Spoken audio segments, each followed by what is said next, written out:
Welcome back, everyone, to Parx Racing for Let's Go Racing, and it's time to welcome in our man of the hour. It's none other than our director of racing, Sam Elliott. And Sam, Dick and I talked about at the top of the show the Grade 1 Pennsylvania Derby. I've waited a long time to say that. You had a chance to go down to the gathering of the Graded Stakes Committee. Tell us what goes on down there, and tell us what happened when the Pennsylvania Derby came up. So it was the second year in a row that I was there. Last year I came away disappointed, but I came away with an idea of what we needed to do to take that next step, and we worked at it this year, obviously, and we're fortunate enough to get it. But what they do is they go over category by category, 2-year-olds first, then 2-year-old fillies, and they go through them all, and they judge the races. And truthfully, they only talk about the borderline ones because there's 700-something races. You couldn't discuss every one of them. Right.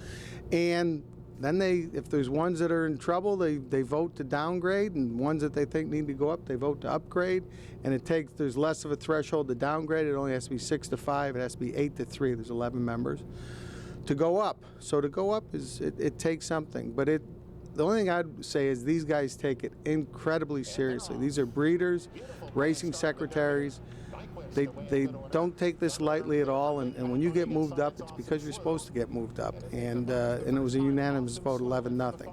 We had to go through a little bit to get there, because I think absent the wood and the bluegrass being downgraded, I'm not 100% sure they would have put another Grade 1 in there. So they took their job very, very seriously, and a couple of the guys who were adversely affected are on the panel. Obviously they voted for us because it was unanimous. I don't know how they voted on their own races, but it was quite a thing to see. It was for someone who's into racing, and it was really kind of a wow moment. Like, I'm here watching this. Holy cow. And Dr. David Richardson's the chairman of it, and he runs a good committee, and it takes quite a long time. It's 9 hours.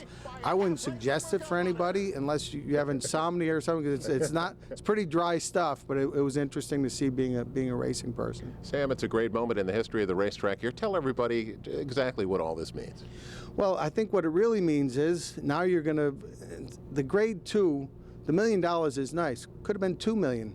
It wouldn't have mattered for some horses. So the horse that you get now is a marginal Grade 1 winner who's created some value for himself at stud, but the people who own him or have the breeding rights don't want him to get beaten at Grade 2, so they can't come.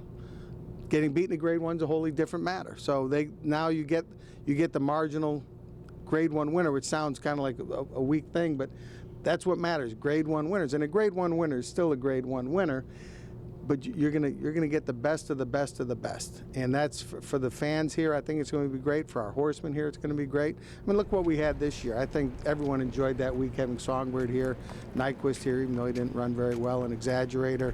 I was around him a lot that week. He was a tired horse by the time he got here, but it's great that he came, and we're going to have a lot more like him.